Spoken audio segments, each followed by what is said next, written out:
छोटी waste coat हो या पुरानी ड्रेस शर्ट, आज हम इसका ऐसा यूनिक इस्तेमाल करेंगे जो ना आपने पहले ना किया होगा और ना कभी देखा होगा। और ये कुछ आपके ऐसे हज़ारों पैसे भी बचाएगा कि पूरा घर क्या किचन भी इसमें पूरा आप समेट सकते हैं, जो आपके बजट पर भारी भी नहीं होगा और आपको खुशी भी देगा। बिस्मिल्लाहिर्रहमानिर्रहीम, अस्सलाम वालेकुम। इब्तिसाम क्रिएटिव पावर में आपको खुशामदीद है। Welcome to my channel. हमेशा खुश रहें, आबाद रहें और घर की आराइश के साथ साथ अपनी सेल्फ ग्रूमिंग का भी ख़ास ख्याल रखना चाहिए। तो वैक्सिंग हो या थ्रेडिंग हो तो सबसे ज़्यादा बेस्ट है कि आप वैक्सिंग करें, और वैक्सिंग करने के बाद इस तरह का कीमती पत्थर अपने पास ज़रूर रखें। ये फिटकरी है, और जब भी वैक्सिंग करें तो फिटकरी को हल्का सा गीला करने के बाद फेशियल हेयर जहाँ से उतारे हैं वहाँ ज़रूर अप्लाई करें। इससे बालों की ग्रोथ काफ़ी कम हो जाती है। कहते हैं सलीका देखना हो तो वॉशरूम को देखो। तो वॉशरूम में जो ग्लास हमारे लुकिंग मिरर लगे होते हैं, जब इनके ऊपर इस तरह के दाग हों उनको साफ़ करना काफ़ी मुश्किल काम होता है। और आज इसी मुश्किल का एक ज़बरदस्त हल लेकर आई हूँ। आप जितना मर्ज़ी इसको रगड़ें, ये दाग इतने ज़िद्दी होते हैं, कभी साफ़ नहीं होते। एक पोटैटो ले लें और इसके आपने 2 हिस्से कर लें। 2 हिस्से करने के बाद इसके अंदर जो रस होता है वो बिल्कुल ब्लीचिंग एजेंट का काम करता है और क्लीनिंग का, और ख़ास तौर पर इस तरह के जो ज़िद्दी दाग होते हैं उनको साफ़ करने में बड़ा मामून साबित होता है। तो पोटैटो को इन दागों पर अच्छे तरीके से रब करना शुरू कर दें। तो आप खुद देखेंगे कि आपको नज़र आ ही रहा होगा कि किस तरीके से जो दाग हैं वो कितने अच्छे तरीके से साफ़ हो रहे हैं। देखें, रगड़ने से ये दागों का नामो निशान आहिस्ता आहिस्ता मिटता जा रहा है। इसमें ब्लीचिंग एजेंट होता है जो कि दागों को साफ़ करने में बड़ा मामून साबित होता है। अब इसके ऊपर पानी का जब स्प्रे करेंगे तो दाग खुद ब खुद ही आपके क्लीन होते हुए नज़र आ रहे हैं। ज़्यादा फिनिशिंग के लिए इसके ऊपर जब हम ग्लास पाइपर लगाएं तो हमारा ग्लास बिल्कुल ड्राई हो जाएगा। तो तब आपको इसका ज़बरदस्त इफ़ेक्ट नज़र आएगा कि दाग हमारे बिल्कुल क्लीन हो चुके हैं और हमारा ग्लास भी बिल्कुल ड्राई हो चुका है। और देख सकते हैं कि आपको एक ड्रॉप के बराबर भी जो इसके दाग हैं वो नज़र नहीं आ रहे। तो इस तरीके से हमारा जब भी ग्लास साफ़ हो तो ऑलरेडी हमारा वॉशरूम भी बिल्कुल नीट एंड टाइडी नज़र आता है। और इस तरीके से हमने अपना जो ग्लास है एक मामूली से घर में मौजूद एक चीज़ से ही साफ़ कर लिया। स्टिचिंग के भी थोड़े थोड़े हैक्स मैं आपके साथ शेयर करती रहती हूँ। प्रॉब्लम ये होती है कि यूनिफॉर्म बच्चे कहते हैं कि हमने बिल्कुल मार्केट वाला पहनना है और मोनोग्राम के साथ पहनना है, और जब हम स्टिच किए हुए जब यूनिफॉर्म उनको देते हैं तो मोनोग्राम की प्रॉब्लम हो जाती है कि मोनोग्राम भी साथ होना चाहिए। तो एक पुरानी शर्ट से मैंने मोनोग्राम उतार के इस तरीके से नीचे बिल्कुल आयरन किया है कि इसको फोल्ड कर लिया है। पिन अप करने के बाद बिल्कुल छोटे छोटे डॉट के साथ आप स्टिच करते जाएं, और इस तरीके से आपका जो मोनोग्राम है पॉकेट के ऊपर बिल्कुल अच्छे तरीके से पेस्ट हो जाएगा और इसके धागे भी नज़र नहीं आएंगे। और आम आंख से देखने पे आपको बिल्कुल मालूम नहीं होगा कि मोनोग्राम आपने जो है सेपरेट लगाया है या इसके ऊपर ही लगा हुआ है। देखें, बिल्कुल भी इसके कपड़े का फ़र्क भी आपको मालूम नहीं हो रहा है। इस तरीके से हम छोटे छोटे काम घर में ख़ुद भी बासानी कर सकते हैं। पुरानी वेस्ट जो ड्रेस शर्ट है, आज मैं उसका यूनिक इस्तेमाल आपके साथ शेयर करने जा रही हूँ।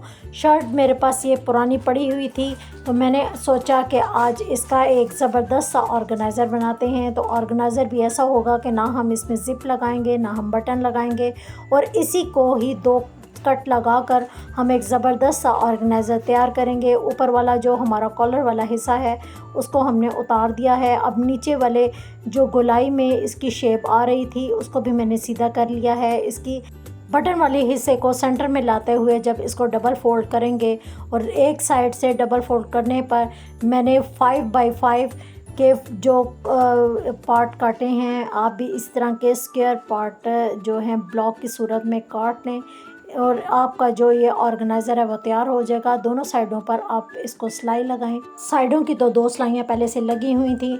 अब हम इसको सीधा करने से पहले जो हमने इसके स्क्वायर पीस काटे थे, स्क्वायर पीस को कुछ इस तरीके से रखते हुए सीधी सिलाई लगा देंगे, और इसी तरीके से जो चौरनों हमारे स्क्वायर्स थे उनको वो हम इसी तरीके से सेम सी देंगे। और जो पट्टी ऑलरेडी हमने बटन वाली बंद की हुई थी, इस पट्टी को हम बटन खोलेंगे और ऑर्गेनाइज़र को हम इस तरीके से सीधा कर देंगे। सीधा करने के बाद जो इसके कॉर्नर्स थे उसको हम बिल्कुल बाहर की तरफ निकाल देंगे ताकि हमारा जो ऑर्गेनाइज़र है वो अच्छी सी शेप में आ जाए। हमारा ऑर्गेनाइज़र तैयार है, इसको फिल करते हैं। मैंने देखें इसके अंदर कितने ज़्यादा क्लॉथ फिल कर दिए हैं। मज़ीद और भी अगर चाहें तो आप इसके हैंडल भी लगा सकते हैं।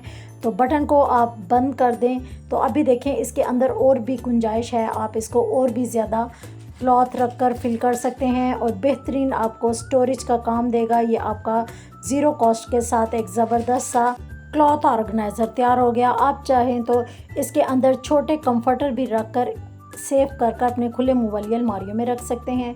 मेरे पास ये छोटी सी वेस्ट कोट पड़ी हुई थी, पहले भी मैं वेस्ट कोट का एक इस्तेमाल आपको बता चुकी हूँ। आज थोड़ा सा यूनिक इस्तेमाल आपको बताने जा रही हूँ।